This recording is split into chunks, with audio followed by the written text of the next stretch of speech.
मार्कंडेय जी Kamyaka one में महाराज युधिष्ठिर को वनवास के समय बता रहे हैं कि आपको ही कोई ऐसा कष्ट नहीं।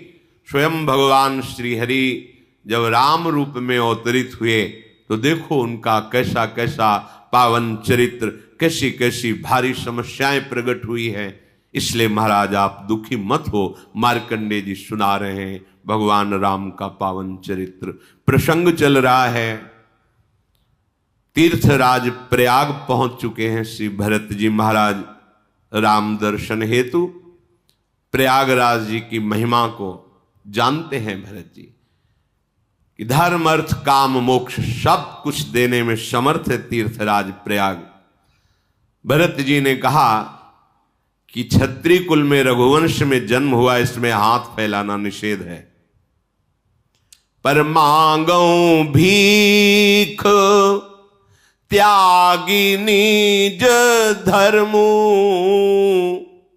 आरत काहन करे कुकर्मु, अस जिय जानी सुजान सुदानी, सफल करहि जग जाचक बानी। हे तीर्थराज प्रयाग, मांगना मेरा स्वभाव नहीं है। मुझे जो जिस कुल में जन्म मिला है रघुवंश में, उसमें हाथ फैलाना स्वभाव नहीं, धर्म के विपरीत आचरण है। फिर भी आज मैं हाथ पसार कर आपसे भीख मांग रहा हूं। आप मुझे एक वरदान दीजिए जो आपके पास है। अर्थ धर्म काम मोक्ष ये मुझे नहीं चाहिए। अर्थ न धर्म न काम रुचि, गति न चहो निर्वाण, जन्म जन्म रति राम पद, यह बरदानु न आन। हे परम पावन तीर्थराज प्रयाग, आप कृपा करके मुझे आशीर्वाद दीजिए, मुझे भिक्षा दीजिए कि मेरे कर्म के अनुसार बार बार जन्म हो, जहां भी हो, मैं अपने प्राण प्यारे श्री राम जी के चरणों की अविरल भक्ति से युक्त हूं। प्रभु के चरणों का मुझे प्रेम प्राप्त हो। यद्यपि मैं साबित हो चुका कि स्वामी द्रोही हूं, भरत जी की अद्भुत प्रेम स्थिति है। क्योंकि कैकेयी जैसी मां मिली है, मैं ही निमित्त बना राम वनवास के लिए, मैं ही निमित्त बना महाराज दशरथ जी के प्राण त्यागने का हेतु बना। न राम जी वनवास जाते, न महाराज का अंत समय आता, उस सब का कारण मैं हूं। पर फिर भी मैं आपसे, अधिकारी तो नहीं हूं, पर मैं आपसे मांगता हूं, सीताराम चरण रति मोरे, अनुदिन बढ़ाऊं अनुग्रह तोरे। हे तीर्थराज, सियाराम जी के चरणों में प्रतिदिन प्रेम बढ़ता रहे, ऐसा अनुग्रह, ऐसी कृपा आप कीजिए। भरत जी महाराज की जो दैन्यता है, ये हर प्रेमी हृदय में जब आती तभी आराध्य देव के प्रति ऐसा प्रेम होता है। तनिक भी कहीं कोई भी गुणाभिमान नहीं। भरत जी और प्रभु श्री राम जी में इतना भी अंतर नहीं, वही प्रभु है। पर प्रेम जिसके हृदय में होता है, कहीं भी गुणाभिमान छू नहीं जाता। तो हमारी यात्रा है प्रेम की। किसी भी तरह के, किसी भी अभिमान वृत्ति का जो हृदय में स्फुरण हो, आदर मत कीजिए, स्वीकार मत कीजिए, वो नष्ट हो जाएगी। जब आप सुखी होते हैं उस वृत्ति से, उसका आदर करते हैं, तब आपका पतन शुरू हो जाता है प्रेम मार्ग से। प्रेम दुर्लभ वस्तु है। मेघ चाहे जन्म भर चातक की याद न करे, मांगने पर जल की जगह वो वज्र पत्थर बरसावे, क्या चातक की रटन में कभी कमी होती है क्या? नहीं, उसका और प्रेम बढ़ता रहता है। ऐसा उपासक होता है भगवत प्रेम मार्ग का। जीवन भर उसको ये दुख विपत्ति संकट पे संकट देते रहे, कभी आनंद कभी परमानंद की वृत्ति ना दे, तो भी प्रेम प्राप्ति की लक्ष्य वृत्ति रखने वाला उपासक प्रतिपल आनंदित होता हुआ आगे बढ़ता जाएगा। आज तक तो कभी दर्शन दिए नहीं, आज हृदय जल रहा है, ये प्रेम ही नहीं, ये सब रोने धोने वाले लोग हैं। प्रेमी बहादुर होते हैं, सीधा वार हृदय में सहते रहते हैं और आह भी नहीं निकलती, आह भी नहीं निकलती। जिए सराह सराह जय हो आपकी। यद्यपि वो पाषाण वर्षण कर रहा है, जबकि वो पी पी कह करके एक बूंद जल मांग रहा है, वो जल की जगह गर्जना करके मानो डांट रहा है, पाषाण वर्षण। लेकिन चातक के पंखों में जब ओले गिरते हैं तो समझता मेरे मेघ का स्पर्श है, उसे दुलार नजर आता है। भगवान के द्वारा दी हुई प्रतिकूलता भक्त उसे उपहार समझता है, दुलार समझता है। ये सांसारिक बुद्धि से क्यों में उसे नहीं समझ में आता, ये हृदय की बात है प्रेमियों की। उसका प्रेम बढ़ता रहता है। जैसे तपाया जाए तो स्वर्ण में चमक और बढ़ती है, ऐसे ही प्रीतम के प्रेम निर्वाह करने वाले उपासक के ऊपर जितनी प्रतिकूलता आती है, उसका और प्रेम गौरव को प्राप्त होता है और बढ़ता है। ये बात समझनी पड़ेगी। भजन तो करते हैं पर हृदय जलता रहता है, कोई काम बनता नहीं है, अश्रद्धा हो रही है। आप कहते हैं सब नाम से पूर्ण हो जाता है, मेरा विश्वास डगमगा रहा है। अरे था कब विश्वास तेरा? डगमगाए तो तब जब ना हो। तेरा विश्वास तो भोगों में है, तेरा विश्वास तो अनुकूलता में है, तेरा विश्वास तो जहां विश्वास नहीं करना चाहिए वहां है, इसलिए डगमगाया। नहीं तो जिनको विश्वास है ना, तो आप भी स्वयं विश्वास नहीं हटा सकते। जिनके लिए विश्वास है आप भी नहीं डिगा सकते। मिलो ना मिलो ये आपकी इच्छा की बात है, लेकिन हमारे एकांतिक प्रेम को, एकांतिक निष्ठा को आप भी नहीं हटा सकते। बोले फिर तुम्हें हम नरक देंगे, तो हम वहां भी बोलेंगे जय श्री राधे। हमारी निष्ठा को अब आप नहीं हटा सकते, क्योंकि आपकी चाहत, आपकी प्रियता अपनी तरफ से है।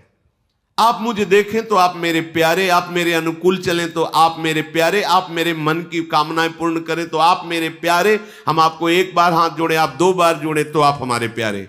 ये प्रेम नहीं, ये तो वाणिज्य व्यापार है। भगवान श्री कृष्णचंद्र जी के शब्दों में कि जो प्रेम करने वालों से प्रेम करते हैं वो तो व्यापार। आप हमें चाहते हैं, हम आपको चाहते हैं। हमारा जो प्रेम मार्ग है वो आपकी क्या इच्छा इससे नहीं कि आप हमें देखें, आप हमें दुलार करें, आप हमारे सामने हमारी बड़ाई करें, हमारे अनुकूल चले तो जय हो, आप हमारे प्रेमी। नहीं, आप हमारे सामने ही दूसरे को प्यार करें और सभा में धक्का मार के निकाल दें, मैं नहीं तुझे प्यार करता, फिर भी मैं तुम्हें प्यार करूंगा, फिर भी अपने जीवन को आपके ही चरणों में न्यौछावर करूंगा। चातक का उदाहरण दे रहे, पी पी कर रहा है, पानी की जगह वो ओले बरसा रहा है, गर्जना करके डांट रहा है, फिर भी वो कैसी निष्ठा। कुछ पक्षियों ने देखा उड़ता हुआ चातक जा रहा है, बोले आओ बैठ जाओ, थोड़ा विश्राम कर लो। बोले नहीं, ये वृक्ष जो है बाहरी जल से सींचा गया है, ये सीधे मेघ से सींचा हुआ वृक्ष नहीं है, इसलिए नहीं बैठूंगा, क्योंकि मैं मेघ से प्यार करता हूं। आगे बधिक ने देखा उड़ता जा रहा है, बाण मारा तो गंगा की धारा में गिरा, चोंच ऊपर कर ली।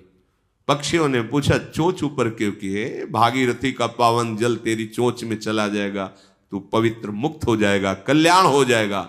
बोले नहीं, मेरा नाम चातक है, मैं सिर्फ मेघ से बरसे हुए जल को लेता हूं, मरते दम तक गंगा का एक बूंद भी अपनी चोंच में नहीं आने दूंगा। ये है, इसे कहते हैं प्रेमी। चातक का उदाहरण प्रेमी से दिया गया है। प्रेम एक अलौकिक वस्तु है, इसमें स्वार्थ की गंध नहीं है। जहां थोड़ा भी स्वार्थ होता है वहां अभी प्रेम प्रकट नहीं हुआ। प्रेम का स्वभाव होता है मर के मिट के भी अपने प्रीतम को सुखी करना, प्रीतम से सुख लेना नहीं, प्रीतम को सुखी करना। चंद्रमा से चकोर प्यार करता है, जानता है मैं उड़कर भी नहीं पहुंच सकता। विचार किया क्या करूं, कैसे मेरे प्रीतम चंद्रमा का मुझे स्पर्श प्राप्त हो। तो ठीक है, मैंने सुना है भगवान शंकर चिता की भस्म की लेप करते हैं। चिता भस्मा लेपो गरल मशनम दिक्पट धरो जटाधारी कंठे भुजगपतिहारी पशुपति कपाली भूतेशो। तो मैं राख बन जाऊं तो शायद भगवान शंकर मेरी चिता की राख को ऐसे लगाएंगे तो मस्तक में द्वितीया का चंद्रमा विराजमान है, मुझे मेरे प्रीतम से मिलन हो जाएगा। आहा, ये प्रीति का स्वरूप। वो भस्म होना चाहता है, अपने प्रीतम के मिलन के लिए अपने प्रिय शरीर को अग्नि में जलाना चाहता है। मीठो कहा अंगार में जाहि चकोर चबाए, अंगार खाता है चकोर। मैं भस्म हो जाऊं और मेरी शरीर की राख को देवाधिदेव महादेव जब मस्तक पर धारण करेंगे तो वही चंद्रमा विराजमान है, मेरा प्रिय चंद्रमा मुझे मिल जाएगा। जैसे स्वर्ण तपाने पर वो और चमकता है, ऐसे भगवत प्रेमी महात्मा के सामने जब प्रतिकूलताएं आती हैं तो उसका और यशवर्धन होता है, उसका और प्रेम वर्धन होता है। भरत जी के ऐसे दैन्य वचन सुनकर के त्रिवेणी में मंगलमयी वाणी प्रकट हुई और कहा, तात भरत तुम सम विधि साधु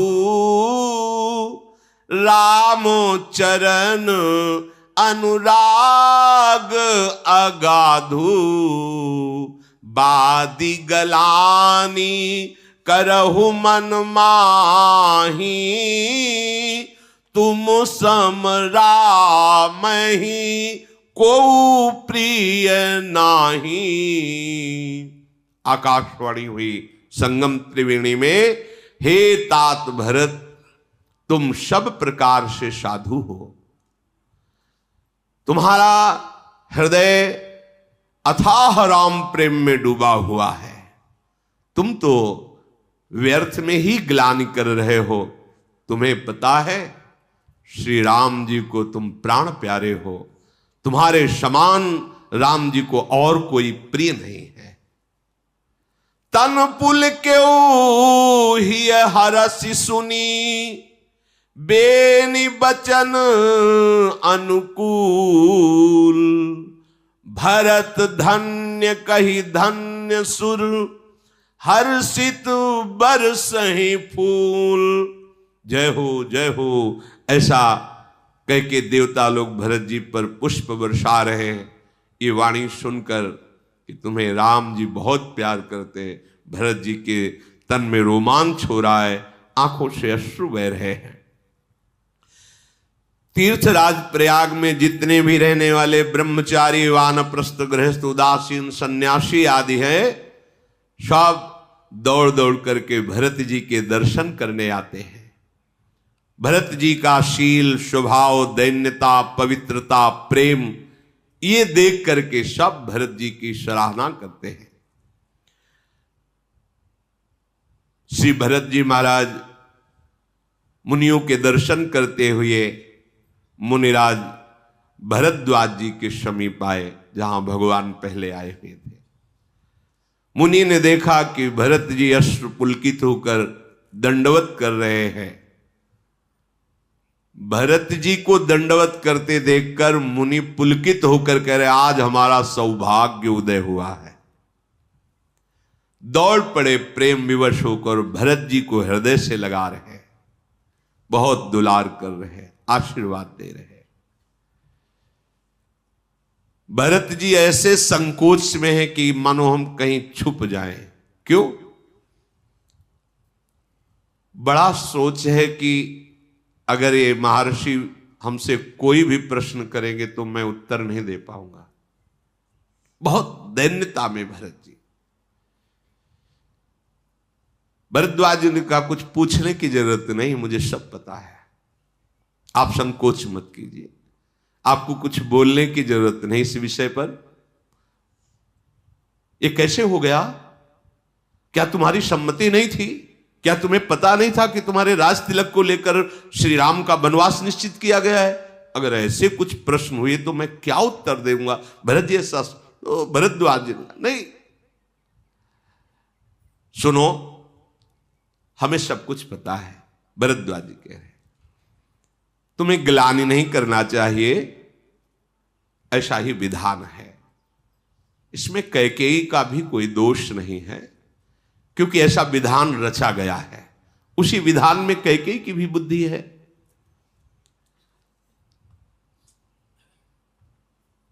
जो विद्वान हैं, वेदमत को जानने वाले हैं, वो कभी किसी को दोष नहीं देते हैं, जानते हैं कि विधान है, प्रभु का विधान हुआ है।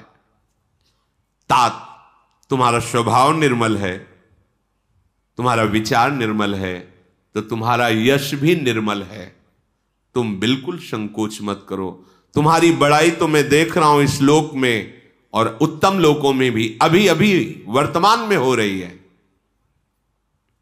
भरद्वाज जी को पूरा त्रिभुवन ऐसे दिखाई देता है जैसे हथेली पर बेर रख लो, चारों तरफ से देखो, ऐसे वो महापुरुष है कि समस्त ब्रह्मांडों को बैठे बैठे देख रहे ब्रह्मलोक में क्या हो रहा है। ये तो सत्य सिद्धांत है कि पिता जिसे राज्य देता है वही राज्य का अधिकारी होता है। तुमने राज्य स्वीकार नहीं किया, तुमने राम प्रेम स्वीकार किया। तुम सत्यव्रती हो। यदि तुम राजा के पद पर भी बैठ जाते तो राम जी को सुख होता, अधर्म नहीं होता, क्योंकि पिता ने दिया है। लेकिन तुमने उसका त्याग किया और राम प्रेम को स्वीकार किया। भरत जी मैं जानता हूं ये जो सारे अनर्थों की जड़ दिखाई दे रही भगवान श्री राम का वनगमन, सबको पीड़ा हुई है इससे, पर इसमें बहुत मंगल छुपा हुआ है। भरद्वाज जी कह रहे बहुत से ब्रह्म ऋषियों का दर्शन, बहुत से ऐसे असुर निशाचरों का वध, परम उद्धार उनका, जो भागवतिक विधानों में विघ्न डालने में समर्थ है, जिनको मंत्रों के द्वारा भी नहीं रोका जा सकता। इसलिए वनगमन यद्यपि दुखदाई है, पर वो ऋषियों के लिए, जगत मंगल के लिए है। भावी वश ऐसी कुचाल हुई है, तुम किसी को दोष मत दो। मैं निश्चित कहता हूं कि जो तुम्हें दोषी ठहराएगा वो अधम अज्ञानी दुर्गति को प्राप्त होगा। यदि तुम राजा बनते तो भी कोई तुम्हें दोषी नहीं ठहरा सकता था, पर तुमने तो राज्य का त्याग करके राम प्रेम स्वीकार किया। भरत तुमने बहुत अच्छा किया, जो प्रभु के दर्शन के लिए राज्य त्याग करके चल पड़े। ये तुम्हारा समस्त मंगलों का मूल है, राम चरणारविंद का प्रेम, क्योंकि राम ही तुम्हारे धन है, जीवन है, प्राण है। जिसके राम ही धन है, जीवन है, प्राण है, उससे बड़ा धनी और सौभाग्यशाली कौन हो सकता है? यह है जिसे वेद और लोक दोनों जगह सुख प्राप्त करना हो तो ऐसा धन कमाओ जो कभी नष्ट ना हो, वह है नाम धन। ऐसा आश्रय लो जो हर समय आपको बचाएगा, वह श्री हरि चरणों का आश्रय।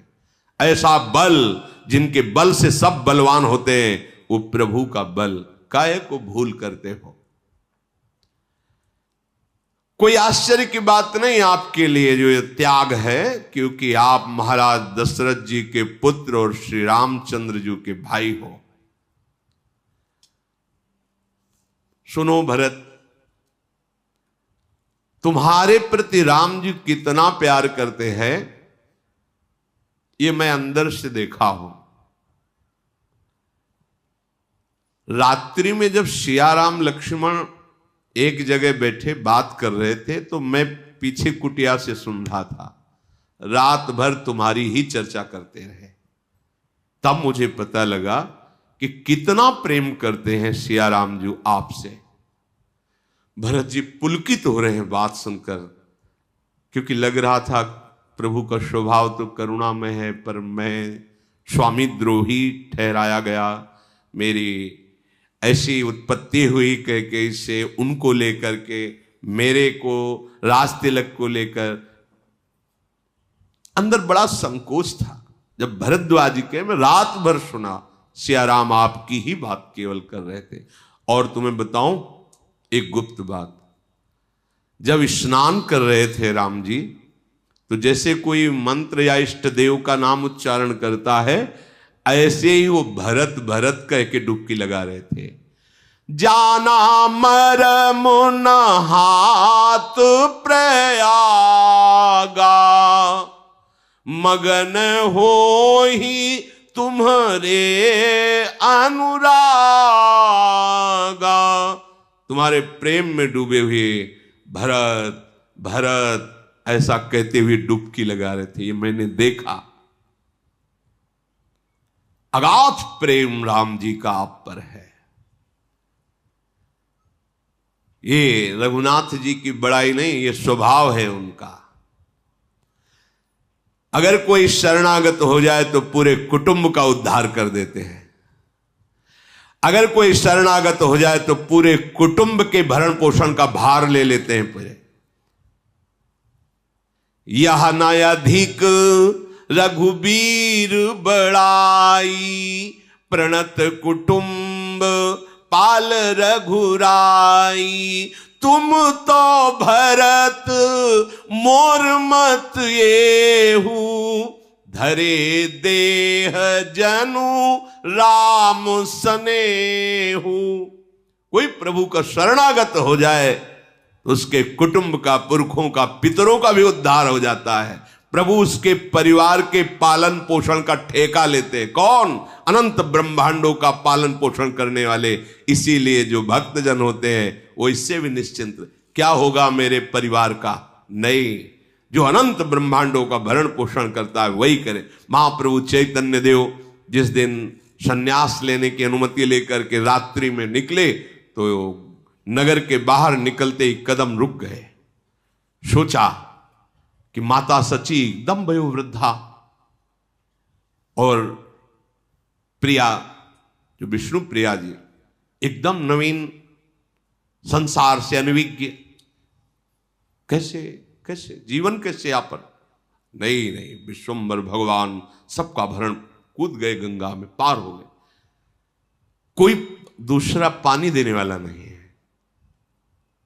वयोवृद्ध माता है, नौ किशोरी है, नवीन अवस्था है, विष्णु प्रिय, संसार से एकदम अपरिचित। पर हरि प्रेम ने, ये केवल प्रेम की ही सामर्थ्य है। वो तो भगवान है, वो तो सब दिव्य लीला परिकर हैं। पर जो प्रभु की शरण में होगा उसको ये लौट के नहीं सोचना मेरे परिवार का क्या होगा, मंगल ही होगा। क्योंकि तुम सच्चे शरणागत हो तो तुम्हारे पूरे परिवार का भरण पोषण। यहां भी देखो, सरकारी हिसाब देखो, अगर आप सरकारी किसी विशिष्ट पद में हैं तो आपके परिवार के जैसे माता पिता हैं, फ्री यात्रा कर सकते हैं, ट्रेन में कर सकते हैं, काफी सुविधाएं होती हैं। फिर अनंत ब्रह्मांडों की सरकार में आपका शरणागतिपन, फिर आपको चिंता क्या करनी। प्रणत कुटुंब पाल रघुराय। और हे भरत, तुम तो मेरा मत है। भरद्वाज जी कह रहे कि राम का प्रेम ही मूर्तिमान भरत रूप में है, ये मेरा मत है, मैं अनुभव कर रहा हूं। तुम्हारे हृदय में अब कोई ऐसी भावना नहीं रहनी चाहिए कि कलंक मुझे लोग ठहराएंगे। ये सब के लिए राम भक्ति का प्रारंभ हुआ है, श्री गणेश हुआ है कि आप जैसा प्रेमी, हे तात तुम्हारा यश निर्मल चंद्रमा है। प्रभु श्री राम कि जितने भी दास हैं वो सब कुमुद हैं, चकोर हैं। तुम्हारा यश रूपी चंद्रमा सदैव उदय रहेगा, कभी अस्त नहीं होगा और घटेगा बढ़ेगा। ये जो दोष चंद्रमा में है वो इस चंद्रमा में नहीं, ये सदैव केवल बढ़ेगा ही बढ़ेगा। हे भरत, त्रैलोक्य में तुम्हारा यश छाएगा, क्योंकि तुम भगवान के प्रेमी हो। अपने यश की चाह करके यश संबंधी चेष्टाएं करना भगवत प्राप्ति में बाधक है। यदि आप सच्चाई से भगवान के नाम गुण का आश्रय लेकर चलेंगे तो बिस्तरे सब जग विमल की रति, साधु संगति ना टरे, अपने आप विस्तार होता है। क्योंकि त्रिभुवन को पावन करने वाला प्रभु का नाम, प्रभु के लीला गुण का आप गान करते हैं, त्रिभुवन के स्वामी का दासत्व है, तो त्रैलोक्य में तुम्हारा यश फैलेगा। जिनके प्रेम और संकोच के वश में होकर स्वयं सच्चिदानंद घन प्रभु आकर प्रकट हुए, जिन्हें श्री महादेव जी अपने हृदय के नेत्रों से कभी देख करके तृप्त नहीं होते, अर्थात निरंतर देखते हुए रूप रस का पान करते रहते हैं, तुमने कीर्ति रूपी अनुपम चंद्रमा को प्रकाशित कर दिया, भगवत प्रेम को। भरत, कहीं ऐसा मत मान लेना कि हम तुम्हारी स्तुति कर रहे हैं।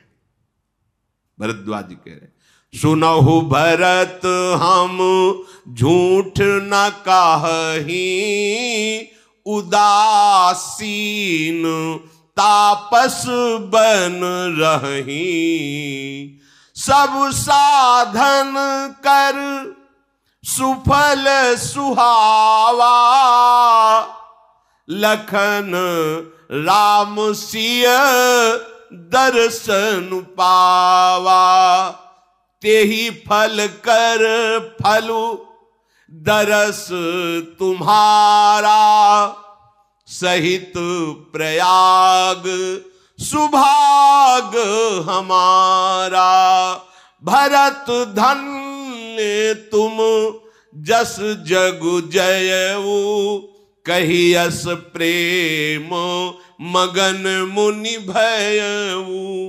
हे भरत जी, हम कभी असत्य नहीं बोलते, भरद्वाज जी कहे, और हम उदासीन हैं, हमको किसी से लेना देना भी नहीं कि हम आपकी बड़ाई किसी कारण से कर रहे हों। हम पक्षपात शून्य हैं, न हमारा कोई शत्रु है न हमारा कोई मित्र है, हमारा स्वभाव है उदासीन रहना।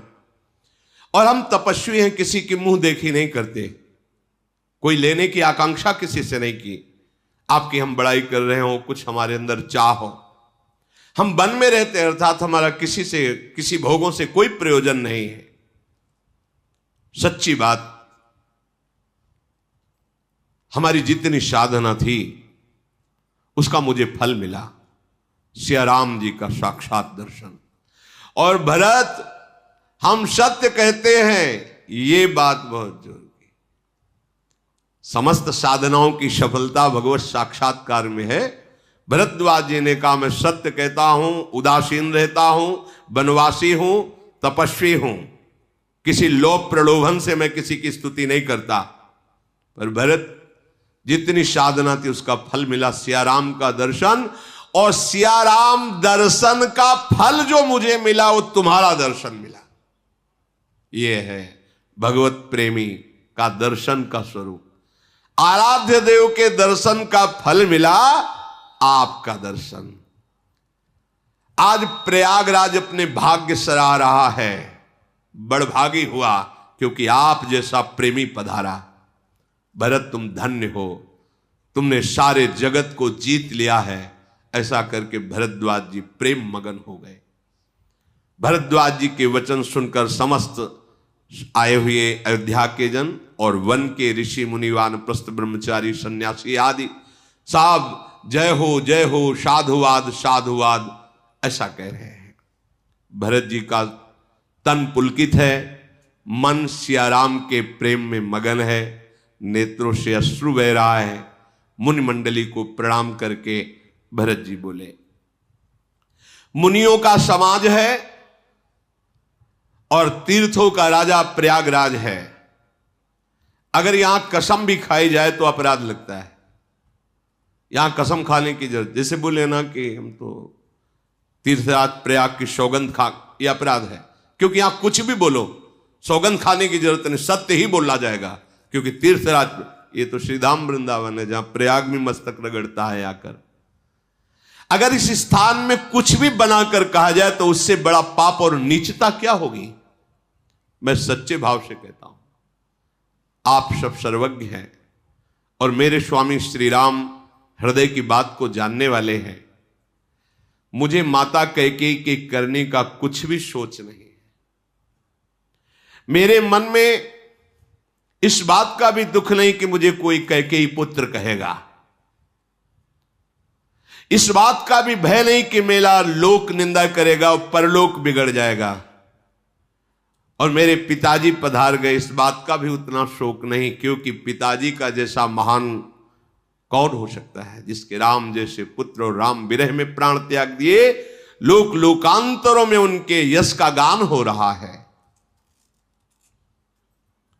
बस मुझे एक हृदय में जो भारी पीड़ा हो रही हो इस बात की कि बिना पादुका के सियाराम जू लखन जू नंगे पैर वनवास, वलकल वस्त्र, मिले तो कंद मूल फलों का आहार, पृथ्वी पर कुश की साथरी पर सोना, सर्दी गर्मी वर्षा सब वृक्षों के नीचे सहना। मेरी छाती फटी जाती इस दुख से। ये मैं सब सह लूंगा, ये मैं सहन नहीं कर पा रहा कि मेरे आराध्य देव, मेरे प्राणाराध्य राम सिया ऐसे। मुझे अब ना नींद आती है, ना मुझे चैन मिलती है, न किसी बात से मुझे संतोष होता है। मैंने बहुत खोजा पर कोई उपाय समझ में नहीं आ रहा कि मैं इस अशांति से, जलन से, दुख से मुक्त हो पाऊं। 14 भुवनों में मुझे कुछ अब सुख शांति नजर नहीं आ रही। ये मेरे लिए सारा का सारा कुठाट ही लग रहा है। यदि आप सबकी कृपा से श्री राम जी राज्याभिषेक स्वीकार करें और लौट आवें तो अयोध्या बच जाएगी, मेरे प्राण बच जाएंगे और ये जलन मिट सकती है, अन्यथा दूसरे कोई उपाय से नहीं। भरत जी के वचन सुनकर सब सराहना करते हैं। भरद्वाज जी ने कहा, सोच मत करो, तुम्हें रघुनाथ जी के जब दर्शन होंगे तो ये जलन मिट जाएगी, देख लेना। भरद्वाज जी ने अपनी ऋषि मंडली के द्वारा कंदमूल फल एकत्रित करवाए थे, वो सब समर्पित किए, पर हृदय में बड़ा संकोच है भरद्वाज जी के कि इतने बड़े अतिथि पधारे हैं, पूरे अयोध्या के सब सैनिक, अयोध्यावासी सब, और कंदमूल फल जंगली, उनसे क्या होगा। इतने में ही समस्त सिद्धियां हाथ जोड़कर खड़ी हो गई भरद्वाज जी के सामने और कहा कि मैं बहुत समय से आपकी आज्ञा का इंतजार कर रही थी, पर आपने दृष्टिपात ही नहीं किया, क्योंकि सिद्धियों को स्वीकार स्वसुख वांछा के लिए करने से भगवत प्राप्ति में बाधा हो जाती है। ये सिद्धि कोई अच्छी चीज नहीं है, माया का आखिरी बाण है जिसमें तपस्वी उपासक को गिरा दिया जाता है। कई तरह की सिद्धियां होती, दूसरे के मन की बात को जान लेना, बहुत दूर की बात को सुन लेना, एक समय में कई जगह उपस्थित हो जाना, जहां प्रवेश द्वार है ही नहीं वहां से निकल जाना, बहुत तरह की सिद्धियां होती हैं। एक भी सिद्धि स्वीकार कर ली जाए तो भगवत प्राप्ति में बाधा हो जाती है। रिद्ध सिद्धि पेरे बहु आई, बुद्धि लोभ दिखावे भाई, होए बुद्धि जो परम सयानी, तिन तन चितई न अनहित जाने। ये अनहित करने वाली हैं, भगवत प्रेम नहीं प्राप्त होने देंगी। जो बड़े बड़े योगियों में ऐसा कुछ, वो कोई सम्मान के लिए नहीं, स्वाभाविक सेवा में सिद्धियां उपस्थित हैं, वो सम्मान के लिए नहीं। स्वीकार करना एक अलग चीज हो जाती है। हमने भ्रमण के समय कई संतों के चरणों के दर्शन किए हैं जो सिद्ध महापुरुष, ऐसी सिद्धियों के ब्रह्मबोध संपन्न महापुरुष, तो समझ ही नहीं पाएंगे आप। ये ऐसी ऊंचाई की सिद्धि है कि इसके लिए तो बहुत गुरु कृपा, भगवत कृपा चाहिए, तब उस संतों को पहचान पाओगे। नहीं, उनकी बालवत चेष्टा आप जान ही नहीं सकते कि त्यागी बैरागी किस कोटि के महापुरुष है। ऐसे किया, पूरी सभा सुगंध से युक्त हो गई। आप बोलिए कौन सी सुगंध चाहिए? ऐसे किया सुगंध, ऐसे किया, चांदी के सिक्के, सोने के सिक्के गिरते चले जा रहे हैं भरी सभा में। बड़े से कई ऐसे चमत्कार। और वो सिक्के किस काम में आएंगे? बैंक में तो बहुत जमा है, बैंक है ना, इतने चमत्कार से क्या होगा? हम तो उसकी उपासना कर रहे थे जिसने एक पलक झपकते ही अनंत ब्रह्मांडों को रच दिया, और उसको हम प्रेमाधीन करना चाहते थे, हम उसके सानिध्य को प्राप्त करना चाहते थे। और लग कहां गए? जादू वाले भी तो दिखाते थे, जो बड़े जादूगर होते हैं वो एक नोट दिखाएंगे और सैकड़ों उसी से निकाल देंगे।